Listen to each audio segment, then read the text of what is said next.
Olá, peraí, começando. Olá, boa noite aos amigos da TV 247. Começando aqui agora o Léo ao Quadrado dessa segunda-feira, mais uma semana que se abre, com meu amigo Léo Stoppa, com minha amiga Daphne Ashton. Boa noite, Daphne, tudo bem? Opa, boa noite, tudo bem, meninos? Tudo bem, menino? Tudo bem, Léo? Tudo jóia, Léo? Como é que vai, Daphne? Tudo Estamos aí na bem. luta, mais uma semana começando, uma semana que começa, né, com uma notícia alvissareira, vamos dizer assim. O Dias Toffoli pautou a questão da prisão em segunda instância para quinta-feira, ou seja, aumenta a possibilidade de liberdade do ex-presidente Lula. Também, por outro lado, gente, o Ciro Gomes deu uma surtada, né? Atacou o Paulo Moreira Leite, atacou o Kiko Nogueira, atacou o 247, atacou o DCM, né? Realmente ligou a metralhadora giratória, mas o Nassif falou que ele está com uma metralhadora vesga, né? Vamos falar sobre o Ciro Gomes também. E vamos falar sobre o que está acontecendo no Brasil, no mundo, na América Latina. Hoje fiz uma entrevista muito interessante com um analista equatoriano, que é o Amaury Chamorro, que me deu uma aula sobre Equador, América Latina de uma maneira mais ampla. Mas eu queria, aliás, pedir os compartilhamentos, né? Muita gente já compartilhando. Vamos começar falando de Ciro Gomes, né? E eu vou, para a gente já esgotar esse assunto, porque o pessoal também fala que a gente dá muito palanque para o rapaz. Léo Stoppa, como é que você vê o cara resolvendo atacar o Paulo Moreira Leite com fake news, né?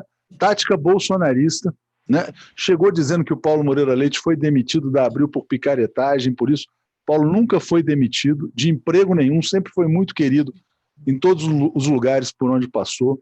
Disse que o Kiko Nogueira, do DCM, foi demitido da Globo por picaretagem. Aí é mais grave ainda, porque o Kiko nunca trabalhou na Globo. Então o Ciro estava completamente doido quando fez esse ataque destemperado. Passo para você, Léo. E não mais do que 5 minutos para falar do Ciro Gomes, hein? Tá, Léo, não precisa de 5 minutos não, porque o Ciro Gomes, ele... o que eu diria? O Ciro Gomes, ele tá dando essa, né, espalhando pancada para todo lado. Eu não consigo fazer uma leitura, porque tem duas formas da gente ler essa atitude do Ciro Gomes. Uma delas é o Ciro Gomes se perguntando por que todo mundo se virou contra ele durante as eleições, porque realmente, né, fazer uma crítica ao Ciro Gomes é muito fácil. Chegar e falar, não, o Ciro falou de fulano, aí xinga Paulo Moreira Leite, xinga outro. E é muito fácil realmente criticar, que foi para a França depois das eleições, o Ciro, que ficou puto de raiva, falou mal do ex-presidente Lula, mas a gente precisa concordar que nós tivemos algumas atitudes não inteligentes em relação ao Ciro Gomes. Quando eu falo atitudes não inteligentes, eu falo atitudes que foram, talvez... a melhor forma de dizer é não inteligente. Não necessariamente que eu esteja defendendo o Ciro Gomes, mas uma pergunta que eu gostaria de fazer nesse momento é: o que as pessoas estavam fazendo, perdendo tempo falando do Ciro Gomes no momento que o maior inimigo só estava crescendo? A primeira reflexão que eu faço, eu lembro que teve uma vez no estúdio, eu cheguei no escritório do Brasil 247, né, o estúdio no andar de cima, o escritório no andar de baixo. Eu cheguei no escritório, desenvolvi de uma forma muito carinhosa um jeito de explicar para as pessoas que não era interessante bater no Ciro Gomes. Então, eu acho que tinham mais ou menos 4 ou 5 pessoas no escritório, todos eles comunicadores, e eu falei, olha, pessoal, o Ciro Gomes, apesar de ser um candidato diferente do Haddad, diferente do ex-presidente Lula, tudo bem, ele não é o candidato do PT, mas ele é um candidato de esquerda que é admirado por muitas pessoas que são telespectadores da TV 247, que são leitores do Brasil 247. Então, em respeito aos telespectadores e aos leitores que gostam do Ciro Gomes, que tal se a gente parasse de atacar o Ciro Gomes e concentrasse nossas forças em quem realmente fechou com os Estados Unidos para destruir o Brasil? Olha, a gente tem o Alckmin para falar dele, ele está disposto a vender tudo que a gente tem. A gente tem o Bolsonaro aí, ó, aos pouquinhos, manejando de um lado e manejando do outro para chegar lá. Ô, Por Léo, que a gente precisa falar do Ciro Gomes? você vai estourar os 5 minutos e você não vai fazer a defesa do Paulo Moreira Leite. Até agora você não chegou perto da defesa do Paulo. Tá, deixa eu chegar lá. Então eu fiquei impressionado que todo mundo olhou o que eu estava falando e na hora que eu acabei de falar, eu vi uma das pessoas procurando informações a respeito do conceito de racismo para ver se aquilo que o Ciro falou a respeito do rapaz lá, vereador de São Paulo, era ou não era racismo. Ou seja, existia um desejo muito grande de xingar o Ciro Gomes sem necessidade. Agora, por que ele está fazendo isso? O Ciro Gomes pode ter surtado, ele pode ter surtado e pode achar necessário descontar tudo aquilo que ele sofreu naquele momento, porque foi muito fogo naquela época amigo. Hoje eu não vejo mais como fogo amigo, porque eu vejo um Ciro como um Ciro que mudou de lado. Mas pode ser uma estratégia do Ciro também de mostrar para o bolsonarista que ele pode ser um próximo Bolsonaro. Então, saber o que está certo e o que está errado, eu não sei. Agora, essa coisa de falar que fulano foi despedido por isso, ou o Bertano foi despedido por aquilo, é imitar o discurso do Bolsonaro. É tentar conquistar os mesmos clientes vendendo o mesmo produto, que é intolerância, essas coisas. Eu acho que o Ciro está indo para o caminho errado. Mas, enfim, fazer o quê, né? Não, e o mais grave é usando fake news, né? Na verdade, não é simplesmente atacar, insultar, com notícia absolutamente falsa. Passo para você, Daphne, para fazer o comentário a respeito do ataque do Ciro Gomes ao Paulo Moreira Leite. Olha, bom, boa noite a todo mundo. Eu acho que nós vivemos num mundo da pós-verdade. Então, as pessoas agora se habituaram a chegar, dar entrevista, falar na mídia, qualquer coisa, né? Mesmo que não seja verdade, elas falam para causar algum impacto. A pergunta é, o que o Ciro gostaria de obter como resultado dessa declaração? Ele sabe do que ele falou, não é verdade. Por que ele está atacando agora a blogosfera de esquerda? Eu acho que essa é a pergunta que a gente tem que colocar. O que ele tem como resultado disso, né? Então, a gente vê ele atacando os blogs de esquerda, a grande mídia de esquerda, que é o 247, representada aí pelo Paulo Moreira Leite, e agradando a mídia corporativa. Então, ele está tentando cavar o buraco dele ali, ó, o lugar dele, do pessoal do centro à direita. Né? Em relação ao ataque do Paulo Moreira Leite, assim, eu me sinto pessoalmente ofendida. Eu entrei no 247, eu comecei a gostar do 247, me chegar perto do 247, por causa da figura do Paulo Moreira Leite, que é uma lenda no jornalismo brasileiro. Isso é um pecado, ele ter falado isso. Ele foi longe demais, o Ciro. Né? Então, assim, ele, de novo, provando que ele é oportunista, que ele só tem um projeto individual, onde ele quer, porque quer ser presidente da República, né? E sem pensar em quem que ele está atingindo, o que ele está fazendo. Ele não tem uma ideologia. O Ciro entra na política pela Arena, entendeu? Numa época que tinha MDB na época, né? E Arena. Quer dizer, ele nunca foi um cara de esquerda, ele sempre teve ali um projeto pessoal, coronel, de ser da política. Ele não é uma pessoa que entra na política porque tem uma ideologia. Ele quer o projeto dele individual, e para isso ele pisa na cabeça de todo mundo. Só que agora ele foi longe demais, né, gente? Muito bem colocado, Daphne. Essa sua afirmação sobre o Paulo Moreira Leite, vou falar sobre ele também. Antes, vou trazer uma notícia grave aqui, ó, Larissa Ribeiro dizendo: mais um petroleiro se suicidou no Brasil, destruição total do Brasil e de famílias, Lula livre, Bolsonaro, uma vergonha. Pois é, o Bolsonaro está destruindo a indústria naval, está destruindo a Petrobras, e isso provoca consequências diretas na vida das famílias.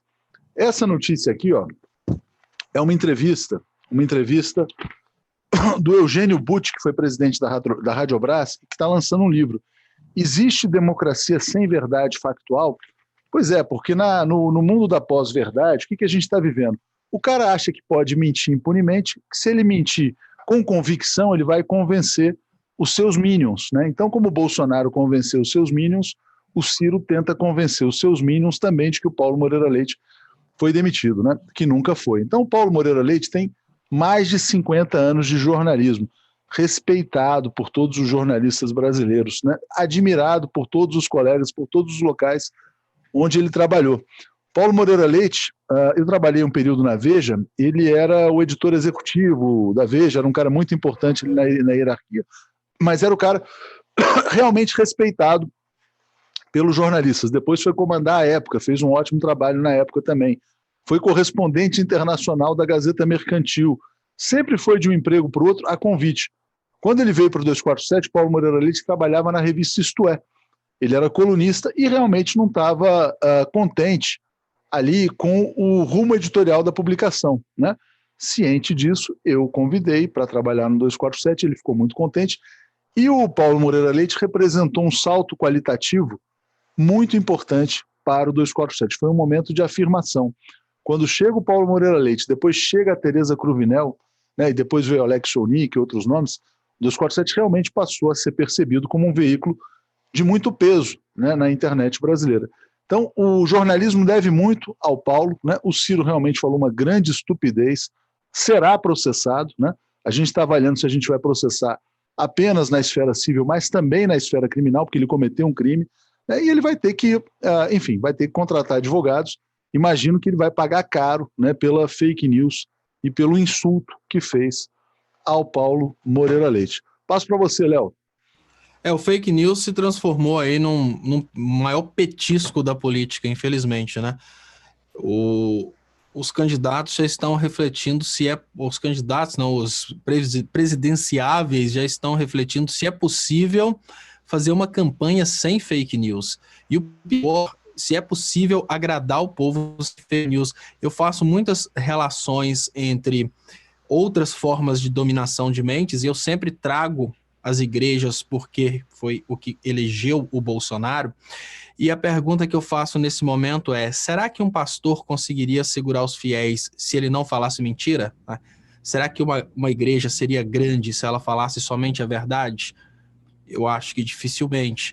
Essas igrejas mais famosas do Brasil, elas têm redes de atores que ficam girando de igreja em igreja, fingindo que estão recebendo espírito, fingindo que estão... Enfim, nós estamos vivendo num mundo que realmente quer comprar as mentiras. Então, o que eu estou vendo é que aqueles políticos, eles estão se adaptando para essa nova realidade, eles precisam viver o mundo do fake news. É uma coisa feia, né?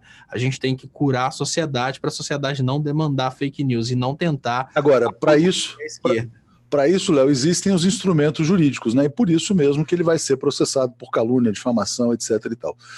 O Luiz Fernando Zeca está dizendo, boa noite, companheiro. Ciro será a nova Marina Silva. Se for candidato a presidente, não passa de 5% do total dos votos. Foi o que disse o Fernando Brito, editor do Tijolaço. E o Fernando Brito foi, durante muito tempo, também um dos principais assessores do Leonel Brizola, né? O Tijolaço nasceu como uma publicação do Brizola, que é a essência do PDT. Só para a gente fechar esse tema, né, o Gustavo Conde lançou uma tese muito interessante. O artigo dele se chama PDT Livre, dizendo que no Brasil o Lula não é o único preso político.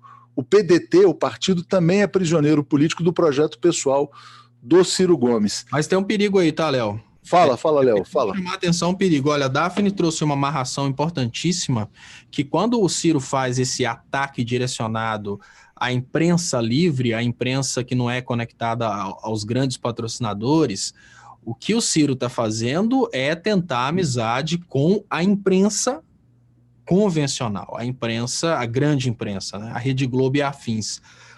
E a gente tem o personagem que seria aquele que recebeu o chamado, né? O dono do Acredito, que é o Luciano Huck. Mas pode ser que o político a ser lançado como candidato a presidente da República por esse eixo de falsa esquerda possa ser escolhido o Ciro Gomes, porque vamos fazer uma análise dos eventos passados. Nos eventos passados, a gente teve toda uma tentativa da imprensa em lançar o Alckmin, em lançar alguém do PSDB, para aproveitar todo o fake news que foi lançado sobre o PT. Nesse momento, a gente percebe um fracasso da, entre aspas, direita ao redor de todo mundo. O que significa que tentar eleger um próximo presidente de direita, olha, vai precisar de um trabalho muito intenso de apodrecimento mental, porque as pessoas, nas próximas eleições, já vão estar em fortes dificuldades financeiras. Então, o argumento de direita não vai servir mais. Esse argumento de luta contra a corrupção não vai dar para eleger um Witzel, por exemplo, com esse argumento de matar bandido. Eu acho que isso já não vai ser mais o produto para daqui 3 anos, quase 4 anos, mas 3 anos e pouco. Então, o Ciro Gomes, ele já começa de uma forma muito inteligente a fazer uma articulação muito semelhante à que o Bolsonaro fez, que é aquela articulação de, na reta final, ser o escolhido do eixo Luciano Huck, porque imagine que o Ciro Gomes, ele está se distanciando da verdadeira esquerda e ele está se demonstrando capaz de jogar de uma forma tranquila contra a esquerda verdadeira e a favor da Rede Globo, a favor da imprensa convencional. Pode ser que ele esteja cavando o seu espaço nessa nova esquerda, essa esquerda falsa.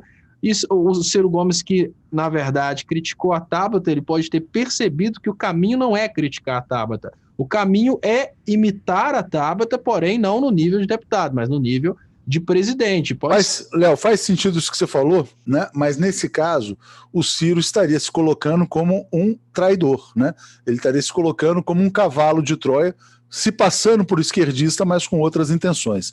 Mas a nova esquerda é isso, Léo, importantíssimo, tá? Não. As pessoas não perceberam o bolsonarismo crescer em cima dessa ilusão de luta contra a corrupção e essa ilusão de liberdade econômica. Agora as pessoas não estão percebendo que está nascendo através desse movimento Tabata. A Tabata hoje compartilhou no Twitter a história da meritocracia da irmã Dulce. Vamos falar sobre isso, Léo. Vamos falar. Deixa eu só passar o comentário do Neto aqui dizendo: Ciro caiu no meu conceito, ele está aderindo ao jeito Bolsonaro de agir, atacando reputações. É assim que ele quer virar presidente? O povo tem que estar de olho. Daphne, as suas reflexões aí sobre essa fala do Léo. Não, é isso, foi isso que eu falei. Eu acho que ele está realmente tentando agradar a imprensa de direita para dizer: sou confiável, confie em mim, posso executar esse papel, né? E, enfim, e meio com essa carapaça de pessoas que acreditam que ele ainda possa ser considerado de esquerda, né? Ser aí uma alternativa, porque a gente sabe que o Luciano Huck, né? Ele é muito frágil como candidato. É o candidato da Globo, né? Também, de fato. É um candidato construído, mas que não tem base nenhuma social, né? E o Ciro, ele ainda nutre essa esperança. Então, eu acho que o Léo, a gente já encerrou um pouco isso. Tá, então vamos só passar por esse artigo aqui do Marcelo Auler, que é muito interessante, jornalista muito respeitado, né, falando que ele cavou a sua cova política, e ele falou uma coisa que me pareceu muito interessante aqui, ó. Na entrevista dada ao UOL, o Marcelo Auler é diretor da ABI, Associação Brasileira de Imprensa. A pretexto de críticas, né, ele cometeu crime, né? Ao atingi-los, acabou atingindo também todos nós, seus colegas, que, como os dois, lutam para sobreviver com blogs e sites, os mesmos que Ciro considera tudo picareta, fazendo a prática corrupta, né? E aí está dizendo que Ciro dificilmente vai conseguir provar as acusações que fez, porque é impossível que prove, né? Agora, Léo, deixa eu falar uma coisa. É Diga. importante a gente falar que essa coisa do Ciro é oportunismo, é mau caratismo. Eu sei que parece loucura, tá? Mas o nome disso, com todas as letras, é oportunismo.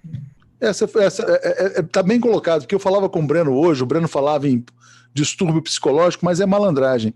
O Zé Uchoa está dizendo: como cearense digo, Ciro é um personalista, nunca perdeu o DNA do Roberto Freire e grupos afins por onde passou, né? Bom, vamos mudar de assunto então, vamos passar rapidamente pelo tema Tabata, que o Léo mencionou, né? E a Tabata virou piada porque disse que a madre, irmã Dulce dos pobres, né, seria uma empreendedora, meritocracia. E aqui ela pegou essa fala, né, de empréstimo do Nizam Guanais, que deve ser um dos seus patrocinadores, que é, enfim, marqueteiro do Itaú, etc. Está aqui, ó, Nizam Guanais, financiador de Tabata, já havia chamado a irmã Dulce de a primeira CEO brasileira a ser canonizada. É tão ridículo, né? Esse papo de querer transformar todo mundo em CEO, em presidente de empresa. Qual que é essa onda de dizer que quem faz caridade, ela é a CEO da caridade, Léo? Ela imita a mesma estratégia que deu muito certo entre os eleitores do Bolsonaro, que é transformar aquela ideia de verdade em uma verdade após dita. Por exemplo, até hoje, se você perguntar aos eleitores do Bolsonaro se o nazismo é de esquerda, eles vão afirmar que sim, o nazismo é de esquerda. Agora, eles vão, obviamente, ter uma posição de que a irmã Dulce, ela fez caridade porque ela é de direita, entendeu? Ela fez caridade porque ela é liberal. E existe, agora eu queria chamar a atenção de vocês, porque quem não se aprofundou nesses temas dos liberais, eu vou explicar para vocês qual que é a grande jogada que está começando a ser desenhada no Brasil. A mim não engana. me não me engano, eu tenho esse faro aí para malignitude há muito tempo. Isso é o seguinte, Léo, a escola austríaca e os Chicago Boys, eles trabalham a ideia de conduzir uma sociedade no caminho de pensar que é possível você substituir o acordo social a respeito do cuidado dos pobres pela filantropia. Isso é uma técnica muito interessante, porque, veja bem, quando você pensa numa sociedade focada no cuidado aos pobres, você pensa numa sociedade que tem um compromisso com tributação. Por exemplo, o imposto de renda. Pronto, sai o dinheiro do imposto de renda, o Estado vai investir da forma como quiser, dentre as formas está a saúde e a educação. Quando você cria a ideia de que a única forma de realmente cuidar dos pobres é a forma da Irmã Dulce, que é a filantropia, você tira dos empresários o ônus tributário. Isso é um argumento central do trabalho da escola austríaca. A ideia de que o Estado não deve cobrar impostos e com os impostos fazer bens públicos, com os impostos investir na saúde pública, na educação pública. O Estado não deve fazer isso. Isso deve vir de cada um através do sentimento de caridade. E o sentimento de caridade nasce automaticamente a partir do momento que você tira os impostos e você coloca aquele governo como Estado mínimo, porque as pessoas vão começar a se cuidar naturalmente com a sobra do dinheiro no pós-impostos. Óbvio que isso é, matematicamente falando, uma grande balela. Se as pessoas estão lutando contra os impostos, e olha, o imposto é muito semelhante à ideia do dízimo. Por que é muito fácil uma pessoa entrar numa igreja e pagar o dízimo? Porque a outra opção seria ela administrar aquele dinheiro e fazer caridade. É muito mais fácil para ela passar essa responsabilidade para o pastor. Já dei meus 10%, agora você não faz mais nada. Impostos é a mesma coisa. Você paga seus impostos, você não tem a responsabilidade de viver uma vida de caridade como a Irmã Dulce. Mas, no entanto, a escola austríaca traz essa ideia porque a ideia de quem se baseia na escola austríaca é parar de pagar impostos. Então, tudo que é revertido dos grandes empresários para o social, e lembrando que os grandes empresários só são grandes porque exploram uma grande sociedade. Isso é óbvio. A Vale só é grande porque ela tem o direito de minerar e matar os brasileiros, assim como a Samarco. Obviamente, quando você observa outras empresas gigantes no Brasil, elas só são gigantes porque elas estão ou vendendo para os brasileiros ou usando a mão de obra dos brasileiros. Então, nada mais justo que essa empresa investir na sociedade brasileira. Mas eles investem nessa ideologia de parar de pagar impostos, acabar com os programas sociais e partir para a ideologia da filantropia. Isso é a base. Está muito bem colocado isso, Léo. Isso lembra, né? Eu já tinha feito um debate com o Eduardo Moreira sobre isso. A filantropia ela é a privatização das políticas sociais. Em vez de você fazer com que o Estado atue no campo social, não vamos privatizar porque o empresário é bonzinho. Aí você deixa o empresário não pagar imposto, ser monopolista, né, fazer todos os abusos de poder econômico e depois ele ainda compra reputação com a filantropia. Né? Ele vira um cara legal nas páginas de jornais, olha como ele é bonzinho, né? Ele é até uma Irmã Dulce, de certa maneira, enfim. Mas aí é um longo debate para a gente avançar. Deixa eu passar pelos comentários, a Ione dizendo, o Ciro nunca foi esquerda, quando era apenas Arena e MDB, era Arena, depois pula de partido, escolhendo sempre onde tem mais chance. É um oportunista, um liberal de centro-direita, né? Bem colocado também. E ecoando as palavras da Daphne. Victor dizendo, articularam para retirar o PSB do cara, ele ficou ressentido. A Manuela também está magoada, escreveu um texto super triste. PT e PSOL articularam contra o PCdoB. Cada um reage na sua maneira, né? Fernanda dizendo, aqui no Rio Grande do Sul, o PDT é coxinha há anos. Lá que Dilma foi para o PT e Brizola foi para o Rio. Para ser oportunista, tem que enganar bem. Na minha opinião, não é o caso do Ciro, é o caso de quem usa a imagem do Lula, né? Bom, sobre a questão da Irmã Dulce, eu vou passar para a Daphne com uma coisa interessantíssima. Hoje eu vi um tweet do Guilherme Boulos e ele falava o seguinte, saiu uma pesquisa do IBGE, né? A pesquisa do IBGE mostra assim, uma família rica no Brasil gasta com educação o que uma família pobre gasta com tudo, né? Com alimentação, transporte e tal. Então, o que uma classe média alta paga só com escola é o que o pobre tem para viver o mês inteiro com todas as suas despesas. Aí o Boulos falou, numa sociedade assim, como é que se pode falar em meritocracia? Como que a gente pode discutir meritocracia se o rico gasta tudo em suplemento educacional e o pobre tem que gastar tudo que ganha com tudo e não tem educação privada? nem em educação pública de qualidade. Fala você, Daphne. Numa sociedade assim, onde não tem política pública, onde não tem amparo do Estado, onde a gente paga imposto e o pobre não tem direito ao básico, né, que seria o básico, por exemplo, uma escola de qualidade, saúde de qualidade, ter direito, ter acesso à moradia, ter acesso à boa alimentação, o pobre não tem direito a isso. Bom, voltando à história da filantropia, realmente concordo com o Boulos, não dá para falar em meritocracia, porque se o pobre não tem acesso a nada e não tem acesso à educação, só quem vai ter acesso à educação é o filho do rico. A gente está vendo aí agora o Bolsonaro vetando a presença dos psicólogos nas escolas públicas, né? Porque a escola do filho do rico vai ter psicólogo, obviamente, né? A gente aí uma briga danada pela escola com o fascismo, né, porque eles querem implementar essa dominação, querem implementar essa militarização das escolas e querem amordaçar os professores. Então, o pobre não vai ter direito a nada, vai ter direito a só se tiver uma educação onde ele é completamente dominado, onde ele não desenvolva um espírito crítico, né? E aí você vê aí no meio disso tudo a filantropia, porque já que não tem o básico, tem que ter alguém que ajude, né? E aí você tem ali alguma coisa para escoar a culpa do capitalista, né? O capitalista que acaba com a vida do pobre, né? Porque ele está ali defendendo o sistema onde só ele é beneficiado, mas ele se sente culpado, né? Se sente culpado daquele ver aquele menino vendendo limão no sinal, tem que fazer a filantropia. Então, a filantropia não é mais nada do que escoamento da culpa do capitalista. É por isso que existe. Se não tivesse pobre e miserável, não precisava ter gente ajudando os outros na rua, né? E compra também de reputação. Aqui, ó, a Júnia está dizendo, a elite do Brasil é igual aquele quadro, brasileiro é tão bonzinho, né? Aqui, e Suzy se dizendo, o Criança Esperança reitera a explicação do Estopa. Vamos passar, porque tem muitos temas, a gente vai falar da questão da prisão em segunda instância, pautada pelo Toffoli, mas eu queria trazer uma notícia importante, que é isso aqui, ó, tá aprovado, né? O Bolsonaro mentiu, acusou, usou fake news, falou que o petróleo era criminoso, o petróleo do Nordeste, que era da Venezuela, etc. e tal. Tudo indica que se trata de petróleo da Shell, empresa que está lavando a égua na compra do pré-sal brasileiro.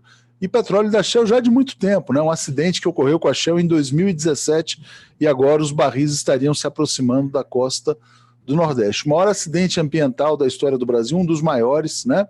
O Bolsonaro atacou a Venezuela sem provas, irresponsavelmente, assim como o Ciro atacou o Paulo Moreira Leite de uma maneira leviana, e agora parece que a questão pode ser da Shell. Será que isso não deveria servir de alerta para a sociedade que está permitindo a entrega do pré-sal sem nenhuma reação? Léo? A sociedade nem vai ficar sabendo disso, Léo. Isso, olha, uma coisa que aconteceu nesse final de semana que foi uma coisa bem engraçada, sabe? A Jennifer acompanha a Herédia, porque elas são primas, desde aquela época que teve aquela confusão lá do erro do lettering e tal.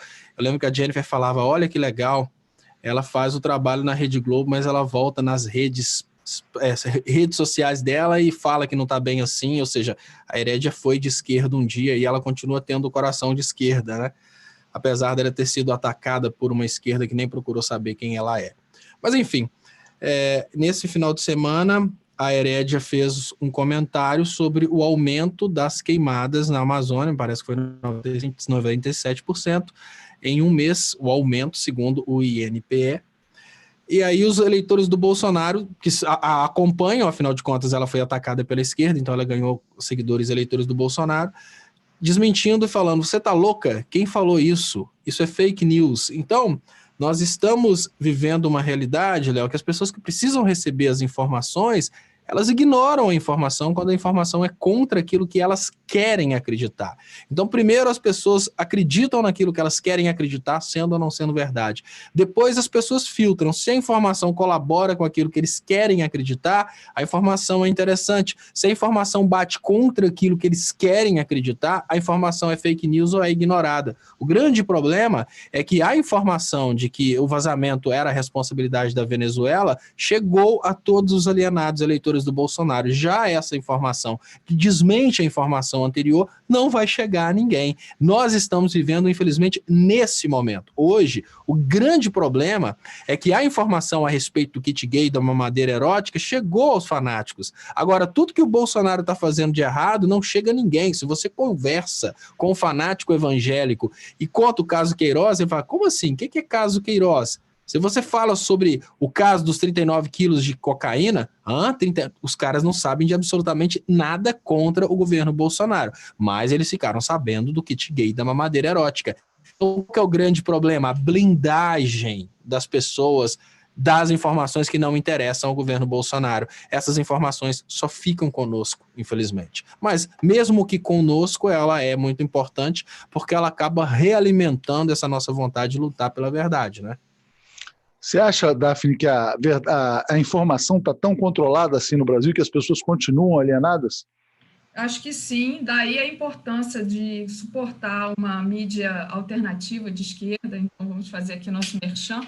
É muito importante o 247 na vida de vocês, mas concordo com o Estopa, eu acho que está controlado assim, eu vejo pelos meus alunos, né, que a gente não sabe o que é vaza-jato mesmo, não, mas aquele Intercept, mas aquilo ali é coisa da esquerda, não sabe, mas assim, e também tem um outro lado, sabe, é impressionante como o Maduro, ele virou, assim, a culpa de tudo é do Maduro, né, eu estava vendo um pronunciamento do Lenin Moreno, estava culpando a situação no Equador, botando a culpa no Maduro. É ridículo.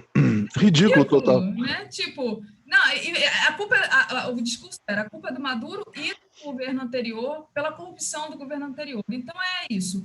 É o mundo da pós-verdade, onde você diz qualquer coisa, né, mesmo que seja mentira, e essa mentira se transforma em verdade. Lembrando que a Shell, né, foi aí quem está pegando as nossas reservas e quem está causando esses acidentes, e como você falou mesmo, o nosso futuro vai ser muito complicado, está na mão da Shell, de empresas como a Shell também. Muito bom comentário da Adriana Brito. A Shell, além de levar nosso petróleo, ainda vomita na costa brasileira. É muita humilhação, levam o petróleo e depois vomitam, patrocinam golpes de Estado, etc. e tal. Sobre o Lenin Moreno, né, não percam a entrevista com a Mauri Chamorro, né, e relata como esse personagem se transformou num dos maiores fascínoras da história da América Latina. Né? Traidor, infiltrado, a serviço, né, dos Estados Unidos, claramente, traindo o povo equatoriano, fazendo as maiores aberrações. O Sidney dizendo, o golpe de 2016 trouxe a fome e a miséria de volta. Campanha Natal Sem Fome, ação pela cidadania e pela vida, democratas reeditando a memorável campanha dos anos 90. Fala, Daphne, você ia fazer um outro comentário. Não, você estava falando da traição do Lenin Moreno, né? Muito importante falar disso, que o Lenin Moreno foi um cara que estava junto com Rafael Correia, né? Então ele chegou ao poder como aliado do Rafael Correia, né? E agora você vê essa movimentação do Ciro aí, gente, é muito importante a gente ficar de olho nessa esquerda vira casaca.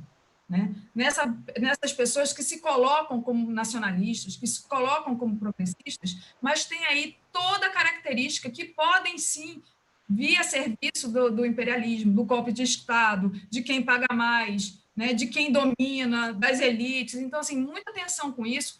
Peguemos o exemplo aí do Lenin Moreno, que é um traidor. Temos muitos possíveis traidores aqui.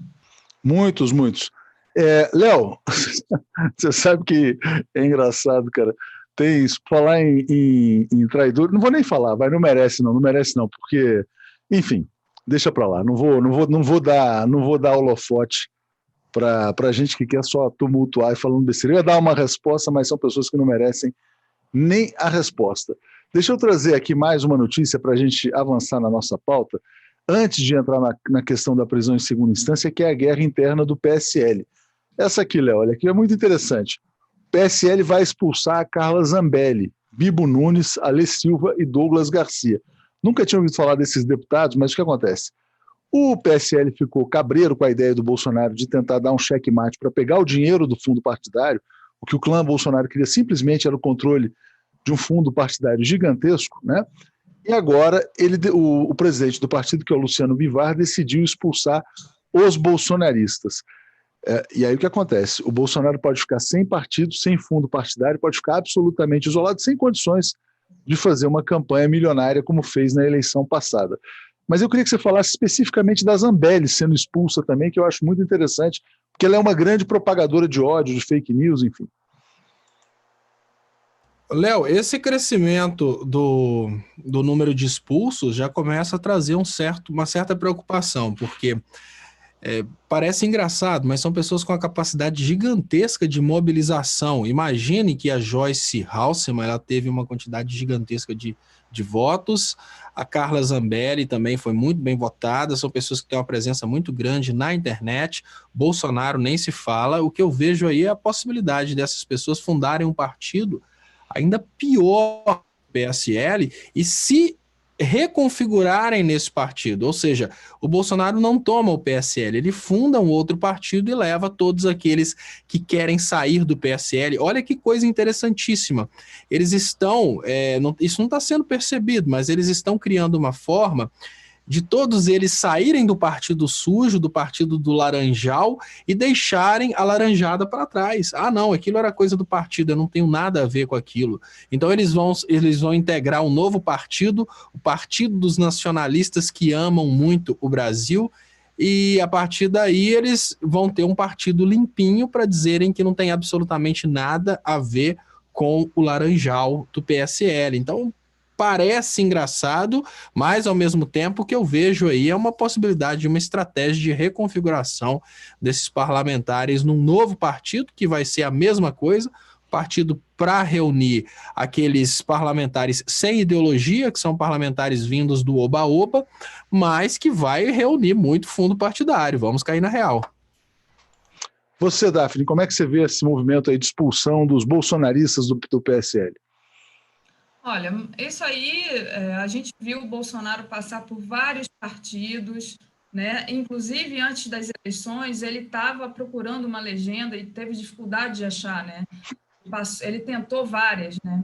Então, o Bolsonaro, ele não é nenhuma figura que seja alinhada com nenhuma ideologia partidária. Ele só quer ali alguma coisa onde ele possa concorrer às eleições. E ele também, obviamente, está de olho nesse dinheiro do fundo partidário. Agora, em relação ao racha, eu acho muito bom para a esquerda, né? Muito bom para o nosso campo. Quanto mais eles se dividirem, quanto mais eles brigarem entre eles, acho que a gente sabe que isso tudo depois vai ser ajeitado, né? Para a gente é muito bom, é ótimo, né? Eu não sei se... essa, como é que é o nome dela que você falou agora que vai ser expulsa? A Carla Zambelli, né? Zambelli. Se ela tem essa força toda, e esses dois outros que a gente nunca tinha ouvido falar, tem essa força toda, como o Léo falou aí. Porque, na verdade, essa galera toda entra no poder junto com o Bolsonaro. E como é que o Bolsonaro entra no poder? Ele entra no poder através de uma alavanca da própria elite, né? Porque até um ano atrás, antes das eleições, ninguém imaginava que o Bolsonaro fosse estar no poder. O Bolsonaro entrou no poder porque ele estava ali aquecendo na beira do campo, né? Na verdade, eles tentaram emplacar o Serra, tentaram emplacar o Amoedo, tentaram emplacar outras figuras mais ali palatáveis que não emplacaram, e aí forçaram a barra, obviamente prenderam o Lula, mas forçaram a barra. E essa galera que foi junto com o Bolsonaro, né? E agora eles rachando, é ótimo, porque perdem a força. Quando divide, perde a força. Muito bom. Samurai dizendo aqui, PML presidente 2022, né? E muita gente dizendo que quer que o PSL se exploda, né? Porque realmente também não vamos perder muito tempo. Eles estão lá brigando por dinheiro, deixa eles brigarem, e aí o que sobrar, depois a gente acompanha, né, até com uma certa distância fitossanitária. Vou trazer só mais uma notícia antes da gente falar da segunda instância, que é essa aqui, ó. O Silvio Santos, mais uma vez, bombando pelas confusões dele, né? Ele foi num quadro do programa dele, acho que fizeram uma pegadinha com ele no programa dele, né? Perguntaram o que aconteceu no Brasil em março de 64. Massacre popular, golpe militar, a proclamação da República, eleições diretas, e a única resposta possível era golpe militar, né? Mas depois ele deu ele se contorceu para dizer, não, o que aconteceu ali é uma questão de opinião, né?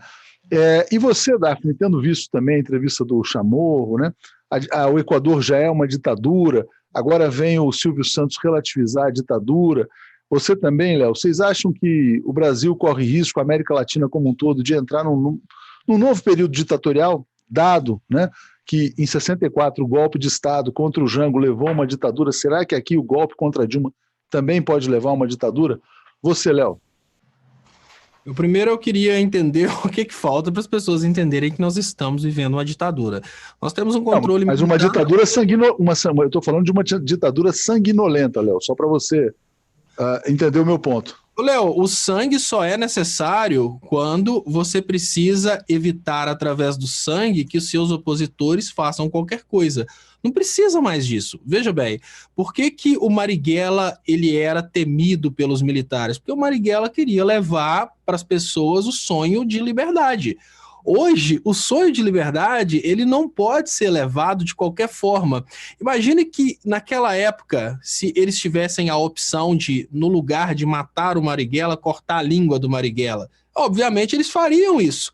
E o que hoje a gente tem é uma situação ainda pior que do golpe militar anterior, Léo. Porque no golpe militar anterior, a coisa ficava muito clara, porque eles precisavam prender pessoas, espancar pessoas para descobrirem informações, e muitas pessoas, como a Dilma, por exemplo, simplesmente não entregavam os amigos. Hoje, o nível de tecnologia é tão grande que não é preciso prender ninguém e torturar, eles conseguem absolutamente tudo através da tecnologia da informação. Então, através do monitoramento de rede, você tem todas as informações que você quer. Para que torturar os outros para saber da verdade, sendo que quem deu o golpe no Brasil já tem acesso a toda a informação que precisa? Por outro lado, para que matar o Marighella, sendo que hoje basta confinar a informação nas mãos daqueles que não interessam ao sistema? Então, o que eles fazem?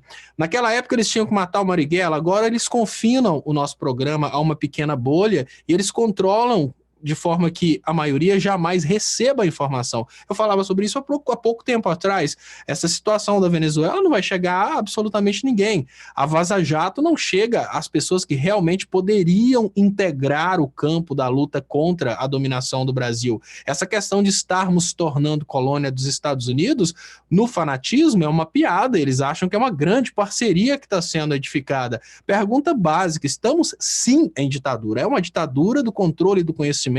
Essa ditadura só não está utilizando meios sanguinários porque não são mais necessários. Eles conseguem resolver os problemas que antes eram resolvidos na tortura e na bala, eles conseguem resolver de forma alternativa, métodos modernos, mas é a mesma coisa. O que adianta nós estarmos aqui tentando transmitir essa informação para as pessoas, tentando transmitir verdade e termos aí algoritmos trabalhando para que o nosso vídeo fique confinado a 5, 10 mil pessoas? Em contrapartida, os grupos que estão falando palhaçadas, eles estão com 50 mil pessoas assistindo ao vivo no YouTube, mais 100 mil pessoas assistindo pela rádio e assim por diante. Eles têm o controle da narrativa. Então, hoje, o que era necessário para uma ditadura antes, era necessário tortura, era necessário matar, hoje não é necessário. Hoje basta colocar a gente falando com a nossa turma e a gente está se iludindo que está dando tudo certo. Priscila dizendo: Léo Stop é sensacional, muito inteligente. Jefferson, concordo plenamente com o Léo, né?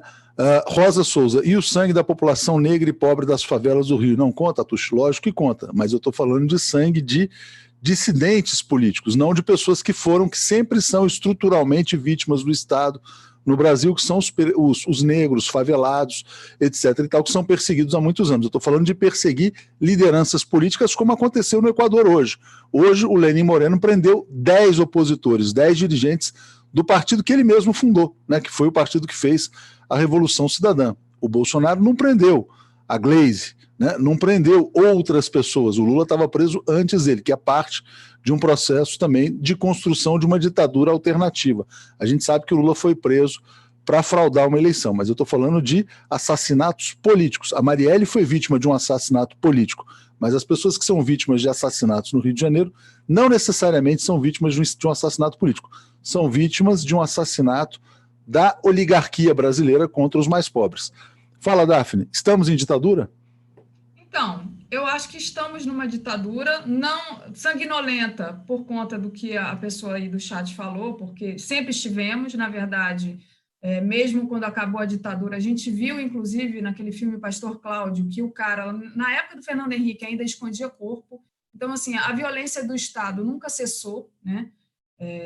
A violência nas favelas nunca cessou, então acho que o comentário é pertinente, mas o seu comentário também é pertinente porque a gente ainda não tem alguma coisa como era antes, mas eu também concordo com o Léo Stoppa quando ele diz que foi inventada uma coisa chamada lawfare, que bota o Lula na cadeia, que bota a Preta Ferreira na cadeia, e aí quando solta, botam uma algema numa deputada, ou vereadora, agora não me lembro, que foi pegá-la lá na prisão, e fazem um estardalhaço danado, mas, na verdade, era só por conta do IPVA do carro. Quer dizer, então, assim, quando se usa esse tipo de mecanismo politicamente, né, como a gente está vendo aí, que o Lula está preso sem nenhuma prova, isso é uma ditadura, isso não é uma outra coisa. Quando a gente vê perseguição política de reitor, né, o reitor lá se suicidando, e pessoas que talvez estivessem falando hoje em dia com medo de falar, obviamente que não é como na ditadura militar, mas sim, eu acho que nós estamos vivendo uma ditadura, sim, porque qualquer coisa pode ser usada contra você, porque o judiciário já não funciona mais, não é mais alguma coisa segura que nós podemos confiar, e sim, a violência do Estado está aí para matar e arrebentar, como sempre esteve. Só que, por enquanto, a classe média e os filhos da classe média ainda estão guardados, que não estavam mais na época da ditadura militar. Exatamente. Bom, o pessoal lembra, evidentemente, também do caso da Preta Ferreira, que foi presa política, foi recentemente libertada, e agora a gente entra na questão do Lula, né? O Toffoli pautou a prisão em segunda instância para a próxima quinta-feira. Já existe maioria, aparentemente, no Supremo Tribunal Federal para reverter essa decisão, né? Não se sabe se vai ser 6-5 ou 7-4. Fala-se até num 7-4, com uma possível virada do voto do Alexandre de Moraes. Se cai a prisão em segunda instância e volta a prevalecer a Constituição no Brasil, o Lula volta para casa, isso diminui a pressão sobre o STF, mas eles vão tentar uma saída que mantenha o Lula sem direitos políticos. Então vamos falar sobre essa decisão do Toffoli, Léo, de pautar para quinta-feira, dia 17, a prisão em segunda instância no Brasil. Vamos, Léo. Bom, deixa eu antes mandar um abraço aqui para a Cristina, que achou o meu número de telefone do nada e mandou uma mensagem perguntando quem é você? Eu achei seu número aqui. Então, um abração, Cristina, estava conversando com ela aqui agora. Olha, Léo, eu acho que é mais que óbvio ter que pautar a prisão em segunda instância para tirar o Lula da cadeia através da prisão em segunda instância. Porque eles querem o Lula fora da cadeia agora e o Lula está vivendo nesse momento uma possibilidade de soltura coercitiva. O Lula, que não quer fazer acordos para sair de uma forma preventiva, acordo de usar tornozeleira, de pagar multa, enfim, o Lula não quer acordo, então por isso o Lula não está disposto a sair dessa forma. Mas se cai a prisão em segunda instância, então o Lula já não tem mais mandado de prisão. Tecnicamente falando, isso é muito estratégico. A gente tem que pensar que lá estão pessoas que estão maquinando a todo tempo o que eles vão fazer para enganar a sociedade que está lutando por um Brasil livre. Veja bem, hoje o Lula tem, por causa dessa ferida à Constituição que você mencionou, por causa desse afronto à Constituição, hoje o Lula tem um mandado de prisão, ele está cumprindo uma prisão, e no momento que ele está cumprindo essa prisão, para ele ir para o semiaberto, ele precisa assinar um acordo, e nesse acordo ele praticamente assume que ele realmente cometeu os crimes. O Lula não vai fazer isso, o Lula não é bobo, o Lula está lutando por sua inocência, e o Lula está preso nesse momento para balançar o Brasil a respeito da suspeição do ex-juiz Sérgio Moro. Só que pautar a segunda instância nesse momento é a coisa mais estratégica, porque se a prisão em segunda instância cai, o Lula não está mais cumprindo o mandato de prisão, não existe mais prisão em segunda instância, ou seja, não tem mais acordo. O Lula vai condenado para casa, condenado em segunda instância, e esse Lula condenado em segunda instância fica dentro de casa, apesar de condenado, e não pode mais falar que vai ficar preso, porque ele não tem mais que assinar nenhum tipo de acordo.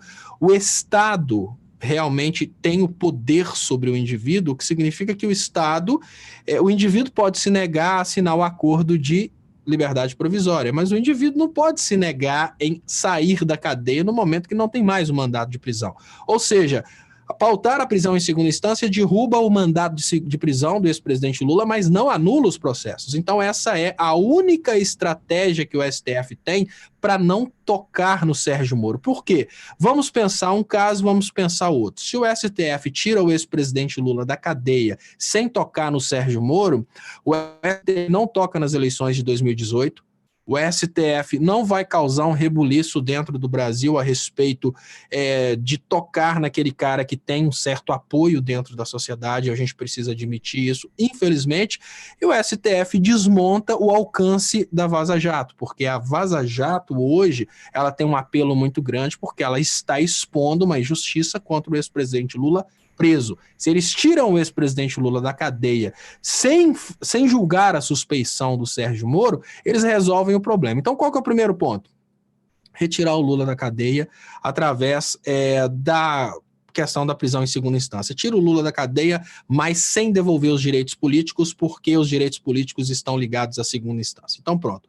Nesse momento, eles conseguem diminuir o apelo da Vaza Jato e eles conseguem dar barrigada na suspeição do Moro, porque o Lula já está em casa, o apelo nacional a respeito da suspeição do Sérgio Moro cai. Então, primeiro momento, tira o Lula da cadeia por causa da questão da prisão em segunda instância.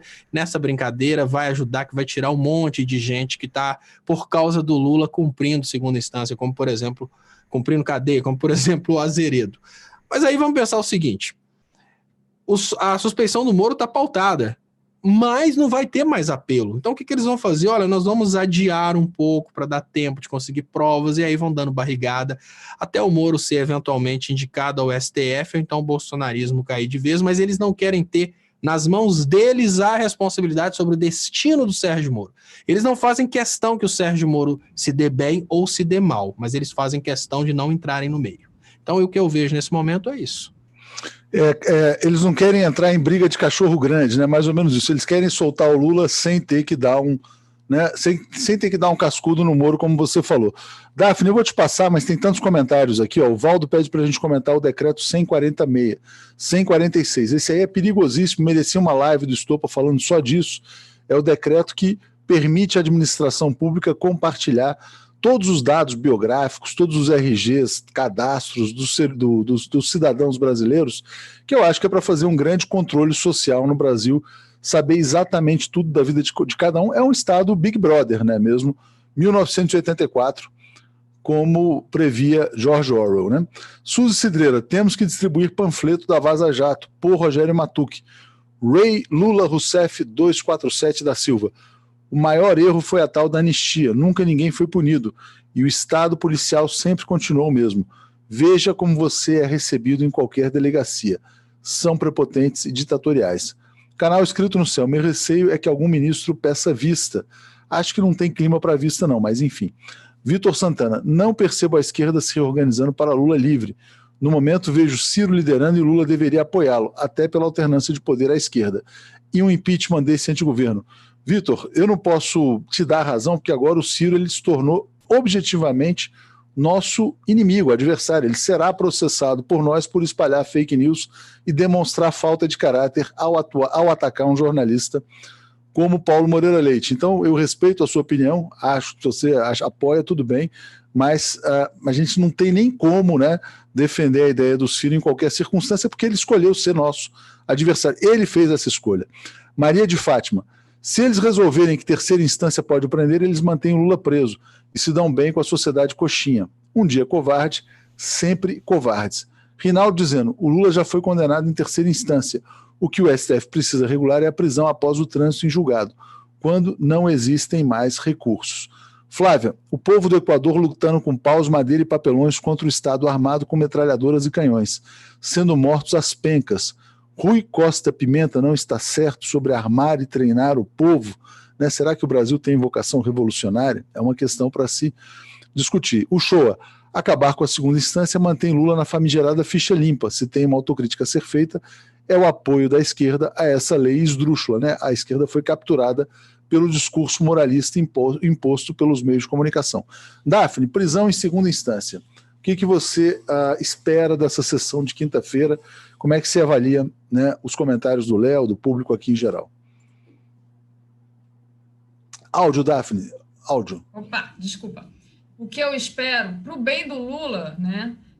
Eu acho que não vai rolar nada para o bem do Lula. Até agora, a gente viu só movimentos em prol de prejudicar o Lula. Então, nada que o STF faça para dar algum tipo de vantagem ao Lula. Sempre será para dar vantagem a quem prendeu o Lula. Então, assim, eu não espero alguma coisa boa. Se soltarem o Lula, se algum dia o Lula vier a ser solto, é porque quando a gente vê aí Merval dizendo que Lula solto teria que perder todos os direitos políticos, né? Então a gente vê que realmente para ele está difícil de manter o Lula preso.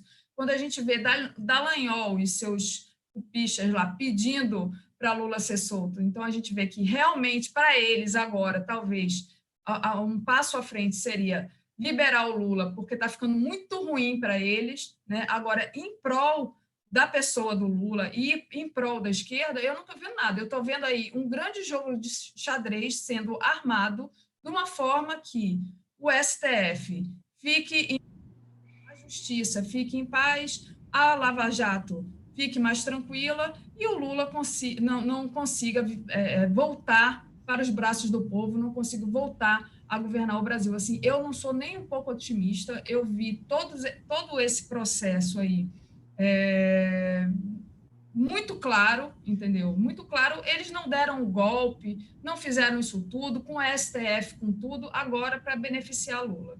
Eles vão estar sempre procurando alguma coisa para beneficiar a eles próprios. Se agora, enfim, ter que liberar o Lula é uma condição que eles não possam fugir mais, eles vão arrumar um jeito de até liberar o Lula, mas sem direito político, fazendo uma propaganda maciça contra o Lula, entendeu? De alguma forma, tirando o Lula desse jogo político. Então, ou seja, assim, mantendo o processo político eleitoral fraudado no Brasil. Claro. Porque qualquer eleição que tenha Lula, o Lula ganha. Zé Uchoa dizendo, apoio à ficha limpa foi dado, inclusive, por Flávio Dino, a quem muito respeito, mas que cometeu erro de avaliação no momento. E Chacal dizendo, apoio totalmente Rui Costa Pimenta, desde o início do golpe que eu venho conclamando, vamos às armas ou ficaremos de 4 para a elite novamente. Né? Augusta dizendo, segunda instância antes da suspeição, é golpe na liberdade total do Lula. Gente, vamos dar mais likes aqui. A Vilma dizendo, 7.300 pessoas assistindo, 2.500 likes, mais compartilhamentos para a gente bombar mais aqui no YouTube, na TV 247, nas redes sociais. Léo, para fechar, né? Então você acha que o cenário que estão tentando construir é esse? Libertam o Lula, mas mantém o Brasil em estado de ditadura? Parece que sim, Léo. O Lula está fazendo a Vaza Jato chamar a atenção do mundo todo. Então, é preciso estancar a sangria. Mas o STF, ele não quer ter a responsabilidade de decidir. Alguma coisa ele tem que decidir. Então ele vai decidir por aquilo que vai dar o menor impacto. Olha que coisa interessante, tirar o Lula da cadeia sem anular o processo. Lógico, tem uma terceira via, porque o que se discute nessa questão é se a prisão ela é ou não é após o trânsito julgado. O trânsito julgado é quando não existirem mais recursos. Pode ser na primeira instância, se o cara não entrar com recurso, como pode ser só lá no STF. Então, o que se discute nesse processo é isso. Apesar de que a gente tem uma terceira via que foi apresentada, que é a questão da terceira instância, mas essa terceira via é uma terceira via. Seria muito mau caratismo imaginar o STF partindo para uma terceira via para manter o Lula preso. Eu acho que pautar a segunda instância nesse momento é uma forma de criar uma saída para o Lula sem a suspeição do Moro. A suspeição do Moro devolve os direitos políticos ao ex-presidente Lula e é isso que eles estão querendo, obviamente, evitar. Então, tirar o Lula da cadeia sem direitos políticos tem duas possibilidades. A possibilidade que o Lula rejeitou, que é a possibilidade da progressão de regime, e agora a outra possibilidade que o Lula não pode rejeitar é essa questão da prisão em segunda instância.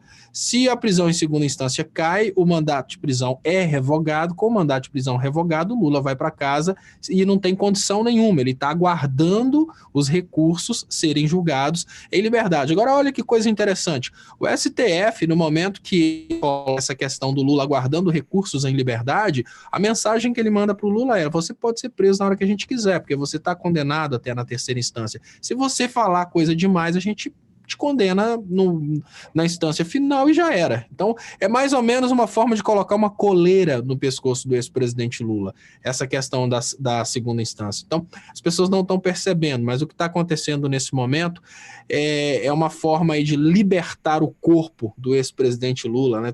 Ter o corpo dócil, né? Quem a Daphne conhece muito bem essa teoria, obviamente, do Foucault. A ideia é essa: o Lula agora vai ser um corpo dócil à disposição da justiça, porque ele vai para casa não inocentado, não com o processo anulado, mas ele vai para casa à disposição do STF, que pode julgar o Lula em instância final com um estalo de dedos. Em última instância, Léo, à disposição do STF, ou seja, à disposição dos militares, ou seja, à disposição dos Estados Unidos, né?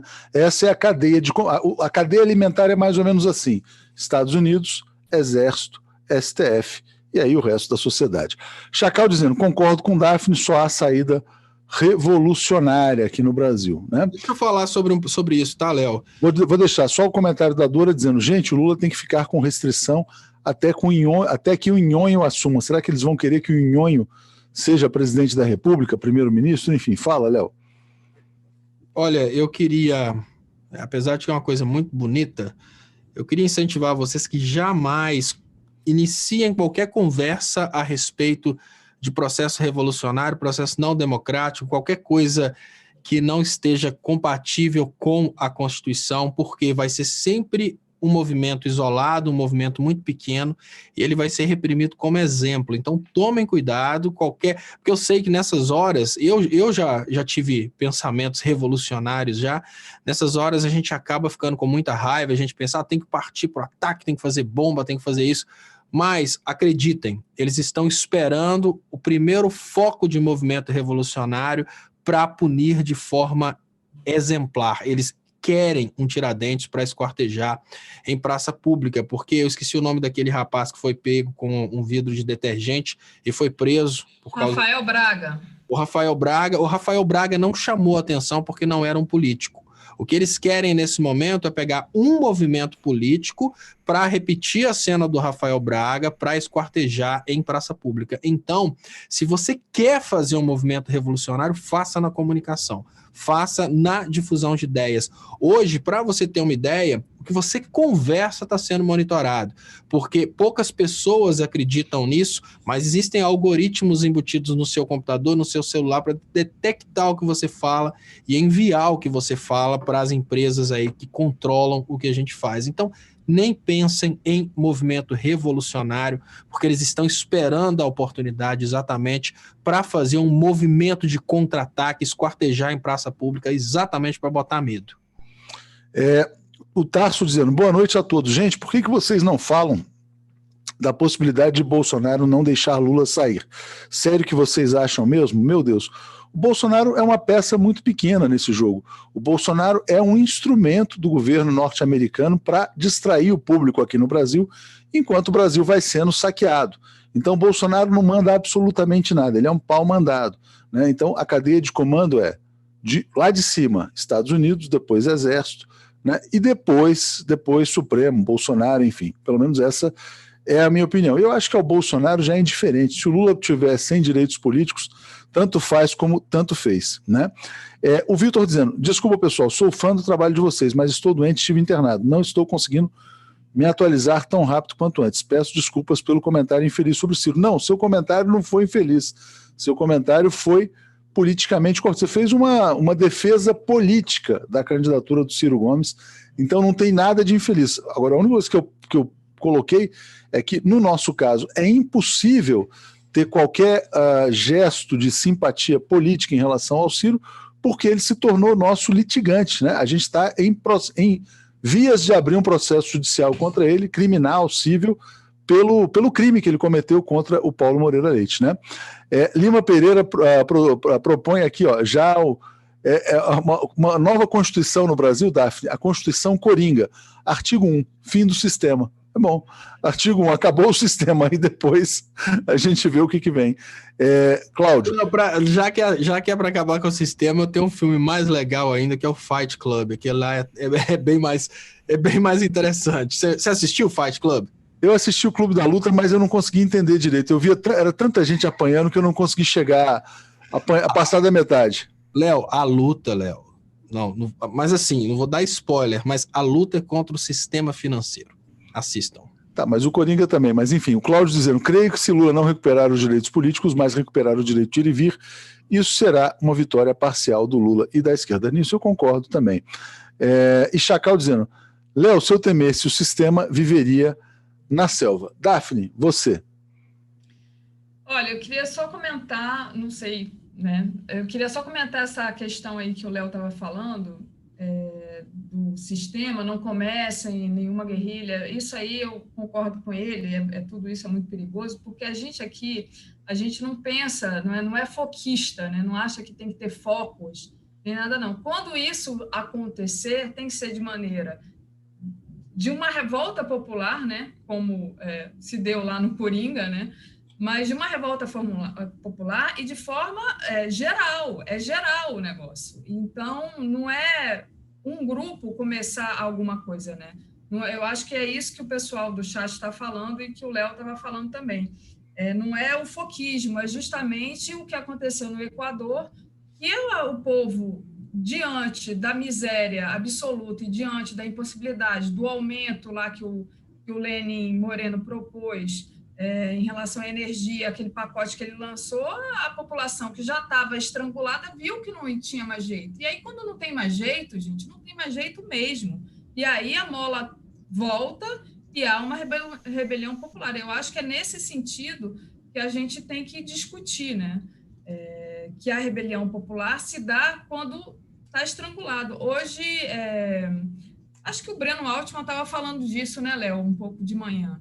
Então, é importante a gente estar ligado nisso, porque o neoliberalismo, ele tá trabalhando com isso, né? Ele está acachapando o povo de uma maneira, porque antes você ainda tinha uma social-democracia ali que dava uma sustentação para o povo, mas quando as sociais-democracias estão sendo derrubadas no mundo, né, uma hora isso vai voltar, e aí o sistema realmente cai, porque quando o povo quer, vide Equador, ataca com pau, pedra, papelão, e o Lenin Moreno teve que recuar, né? Ainda não é uma derrota do Lenin Moreno, mas teve que recuar. Recuou no dia de ontem e hoje prendeu todos os líderes da oposição, inclusive uma governadora. Pode ter ficado pior. Porque ainda é uma briga, mas aí a gente tem que ver o que isso vai dar lá na frente. E é claro que quando isso acontece, não é uma questão de paz, né? E nunca é uma questão de paz. Até maio de 68 voava pedregulho, né? Não é.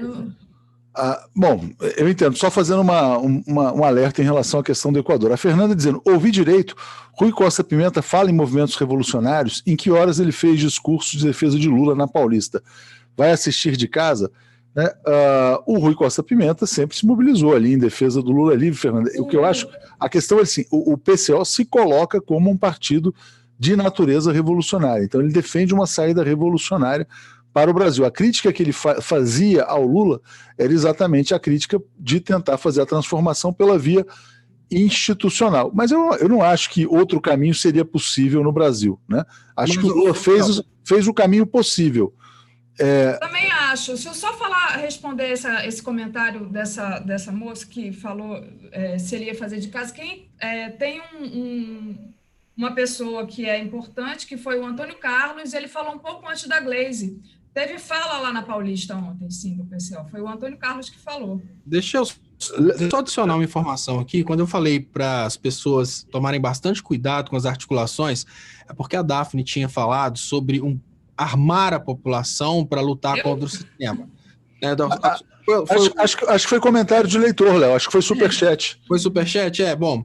Enfim, não falei que você propôs isso, não. Comentou que o Rui falou isso, Daphne. Deixa eu corrigir aqui. Não, gente, é isso que está errado. Porque grupos armados contra o Estado democraticamente, entre aspas, constituído, tá na Constituição como ato de terrorismo, é inafiançável, é imprescritível. Para você ter uma ideia, se você montar um grupo armado para bater de frente contra o Estado hoje e voltar daqui 100 anos, você vai ser processado porque é imprescritível. Eles estão esperando a oportunidade para pegarem as pessoas que estiverem tentando isso e colocarem essas pessoas na cadeia exatamente como exemplo, para botar medo. Eu não falei que a gente não pode ter atos revolucionários como manifestações. As manifestações pacíficas, elas são manifestações legais. Então, a revolução, ela pode vir de uma forma pacífica. A revolução, eu falei protesto técnico, tem coisa mais poderosa do que ensinar o povo sobre o que está acontecendo e depois todo mundo simplesmente parar de trabalhar. Acabou, o sistema quebra. Mas se você começa a pensar da sua casa na possibilidade de articular pessoas para que essas pessoas comecem a bater de frente contra o Estado utilizando armas, primeiro ponto que eu vejo, você não vai bater de frente contra o Estado, você vai bater de frente contra a polícia, e a polícia faz parte dos trabalhadores. A nossa responsabilidade é explicar isso para os policiais. Então você começa errado, porque olha, hoje no Equador, o governo está utilizando forças armadas contra o povo, porque não existe uma consciência na cabeça das Forças Armadas que aquele governo está errado. Mas a inteligência é capaz de modificar a cabeça dos policiais, modificar a cabeça das Forças Armadas, para chegar num ponto em que eles vão virar e vão falar, olha, a gente não vai defender bolsonarismo.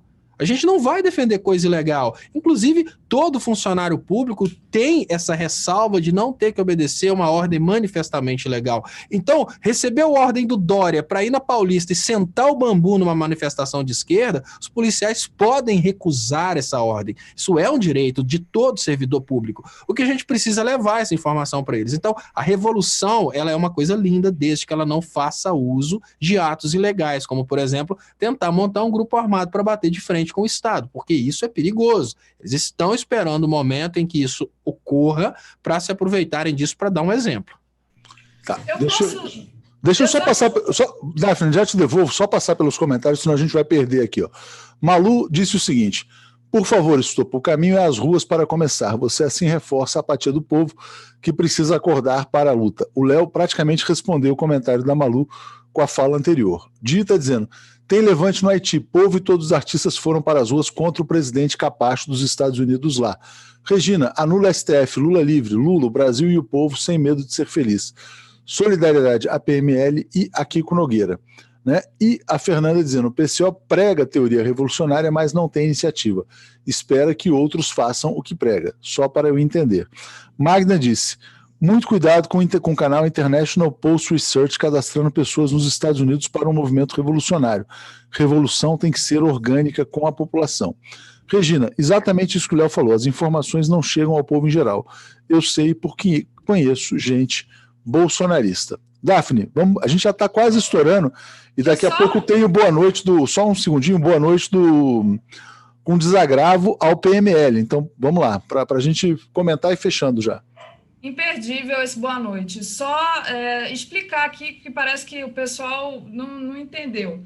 Eu não sou a favor de luta armada, eu não sou a favor de violência, eu sou vegetariana, não como nenhum bichinho, não mato gente. Então, assim, eu não estou aqui pregando luta armada, eu só estou dizendo que quando o capitalismo, quando o sistema cair, vai ser através de uma revolta popular. É isso que eu estou falando, mas eu não estou propondo que ninguém aqui vá lá pegar o seu fuzil e vá todo mundo lá para a rua, nem matar ninguém, não. Só queria deixar isso bem claro, porque as pessoas, às vezes, a gente fala as coisas assim e já levam logo, né? Eu sou aquela que nem barata mato, tá? Eu já sou o contrário, tá, Daphne? Eu sou a favor da luta armada, eu sou a favor da galera pegar as armas e ir lá e quebrar tudo mesmo, mas eu não sou a favor de nenhum policial brasileiro levar um tiro por causa de um safado que está vendendo o Brasil para os Estados Unidos.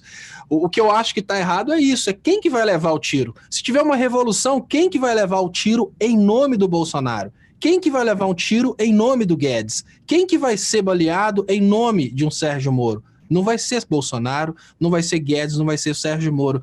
Para chegar até os verdadeiros culpados pela destruição do Brasil, muitos policiais inocentes vão entrar na linha de fogo. Então, vamos conquistar esses policiais para o nosso lado, depois que todo mundo tiver conquistado para o nosso lado e nenhum inocente estiver correndo risco, quem sabe não rola um paredão. Eu não sou bonzinho, não. O detalhe é que eu quero canalizar o meu mal, a minha malignidade, para quem merece. E é muito importante nesse momento inteligência para conquistarmos forças armadas e policiais, porque eles não merecem levar tiro em nome do Bolsonaro, em nome de um Paulo Guedes, em nome de um Sérgio Moro. Então, eu não sou bonzinho. Eu só tenho consciência que para chegar nos verdadeiros culpados pelo que a gente está passando, muita gente inocente vai morrer. E não vale a pena morrer um inocente por causa de um desgraçado que está acabando com a nossa democracia, com o nosso patrimônio, com o nosso povo. Léo, vai ter que me dar direito de tréplica. Você vai ter a tréplica, mas esse comentário do Carlos Silva aqui é muito engraçado. Está dizendo, não se faz revolução com flores. No mínimo, o jarro tem que ir junto. Pega o jarro e joga junto com as flores, assim, para fazer a revolução. Tréplica e encerramento, por favor, gente. Estamos aqui já estourando. Olha, assim, eu concordo com o Estopa. Eu acho que a gente está concordando. É exatamente isso. Eu não sou a favor de nós irmos lá pegar agora o fuzil e ir lá derrubar ninguém. Mas hora que o povo vai fazer isso. E é nesse sentido que eu acho, que falaram aqui do Rui, que ele diz que o povo está morrendo e o povo, em vez de lutar com pau e pedra, deveria poder usar as mesmas armas de quem o está matando. É isso que ele fala, mas ele não está... bom, eu não vou ficar falando aqui pelo Rui, né? Eu acho que ele já tem 1 hora. Agora, eu só queria lembrar uma coisa, encerrando. Às 21 horas, hoje, eu vou entrevistar uma liderança do MST, muito importante, não perca. Então, depois do Boa Noite, estarei entrevistando a liderança do MST. Pronto, acabei. Muito bom, muito bom. A Ione está dizendo que eu fui citado num canal. Eu não vou, desculpa, Ione, assim, com todo respeito, gosto muito de você está todo dia aqui nas nossas lives, mas, assim, sinceramente, eu não vou ficar levantando a bola de duplo Aécio aqui, não. Né, o pessoal está me alertando, falou, porra, é a tática Ciro Gomes, né? O Ciro Gomes ataca o Paulo Moreira Leite para aparecer, agora vem o duplo Aécio e ataca o Careca para aparecer também. Não, desculpa, eu acho que eu não vou nem ver, né? Porque realmente, assim, se alguém quiser me mandar, por favor, me manda, só para a gente avaliar se merece processo, manda no @brasil247.com.br. Né? Essa falta de carinho que alguns sentem é muito complicada, viu, Léo? Léo, grande abraço para você, grande abraço para a Daphne, obrigado aos 7.500 pessoas que nos assistem. Vamos tentar ser membros do canal, gente, para ajudar a imprensa independente. Léo, faça seu encerramento aí. Léo, hoje eu volto com o Léo Estopa ao vivo, às 10h30 da noite, no canal Leonardo Estopa.